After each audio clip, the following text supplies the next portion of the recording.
ഇങ്ങനെ റാൻഡമായിട്ട് തപ്പിയപ്പോഴാണ് കേട്ടോ ഈ പഴയ ഒരു ബൗള് കയ്യിലുടക്കിയത്. നമുക്കിതൊന്ന് ക്ലീൻ ചെയ്തെടുത്തിട്ട് കുറച്ച് പ്ലാന്റ്സ് ഒക്കെ വെച്ച് സെറ്റ് ചെയ്യാം. കണ്ടെത്തുമെന്നാണല്ലോ. അപ്പോൾ എന്തായാലും നമ്മുടെ ബൗളിനെ ഞാൻ കുളിപ്പിച്ച് കുട്ടപ്പനാക്കിയിട്ടുണ്ട്. എന്തോ ഭാഗ്യത്തിന് എനിക്ക് കുറച്ച് പെബിൾസ് കിട്ടിയിട്ടുണ്ട്. കാണാൻ നല്ല ഭംഗിയുണ്ട് കിട്ടും, നല്ല ഉരുണ്ട പെബിൾസാണ്.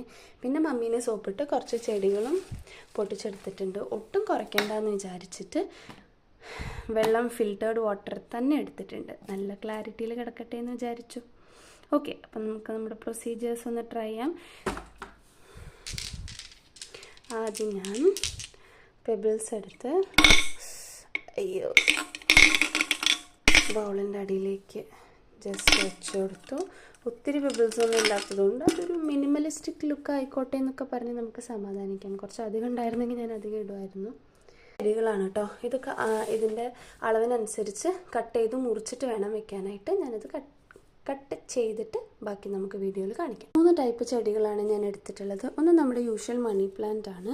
രണ്ടാമത്തെ ചെടിയുടെ പേരൊന്നും എനിക്ക് അറിഞ്ഞൂടാ, പക്ഷെ കാണാൻ നല്ല ഭംഗിയുണ്ട്. ഇതാണ് സംഗതി. ഇതാണ്.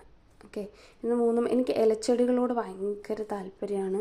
പൂച്ചെടികളോട് എന്നാൽ അത്രയ്ക്ക് ഇഷ്ടമല്ല. എന്തായാലും ഇതൊക്കെ എങ്ങനെ സെറ്റ് ചെയ്യണമെന്ന് എനിക്ക് യാതൊരു ഐഡിയ ഇല്ല. എന്തായാലും എല്ലാം കൂടി എല്ലാം കൂടി ഓരോന്നായിട്ട് ചുമ്മാ ബൗളിലേക്ക് ഇറക്കി വെച്ചിട്ടുണ്ട്. ഇനി വെള്ളം കൂടി ഒഴിച്ചു കഴിഞ്ഞാൽ നമ്മുടെ ബൗള് സെറ്റാവും. അപ്പോൾ സംഭവം സെറ്റായിട്ടുണ്ട്. ഇനി ഇതെവിടെ പ്ലേസ് ചെയ്യണം എന്ന് തീരുമാനിക്കണം. ഞാനൊന്ന് ആലോചിക്കട്ടെ. എൻ്റെ ഈ ഒരു സൈഡിൽ ഈ ഒരു ടേബിളിൻ്റെ മുകളിൽ വെക്കാമെന്നാണ് ഞാൻ ആദ്യം വിചാരിച്ചത്. പക്ഷെ അത് കൈ തട്ടി വീഴാൻ സാധ്യത ഏറെ ഉള്ളതുകൊണ്ട് ബെഡ് സൈഡ് ടേബിളിൽ വെക്കാം. വെച്ച് കഴിഞ്ഞ് ഇങ്ങനെ ഉണ്ടെന്ന് നോക്കാം. ഈ സംഗതി എനിക്ക് ഇഷ്ടപ്പെട്ടു. ഈ ഒരു സൈഡിലേക്ക് കാര്യമായിട്ടുള്ള ഒരു ആക്ടിവിറ്റീസ് ഒന്നും ഇല്ലാത്തൊരു സ്ഥലമാണ്. സോ അതുകൊണ്ട് ഇതിവിടെ സേഫായിട്ടിരിക്കും. നിങ്ങൾക്ക് ഇഷ്ടപ്പെട്ടെങ്കിൽ കമൻറ്റിൽ പറയുക. എന്തെങ്കിലും ഫ്ലോസ് ഉണ്ടെങ്കിൽ പറയുക. ഒരു യൂട്യൂബ് ചാനൽ സ്റ്റാർട്ട് ചെയ്ത് അത് കണ്ടിന്യൂസ് ആയിട്ട് കൊണ്ടുപോകാമെന്ന് പറയുന്നത് എളുപ്പമല്ല, പ്രത്യേകിച്ച് കയ്യിൽ കാര്യമായിട്ട് ഗാഡ്ജറ്റ്സോ എക്യുപ്മെൻറ്റ്സോ ഇല്ലാത്തൊരവസ്ഥയിൽ. സോ എന്തെങ്കിലും ഫ്ലോസ് ഉണ്ടെങ്കിൽ പ്ലീസ് ഫൊർഗീവ്.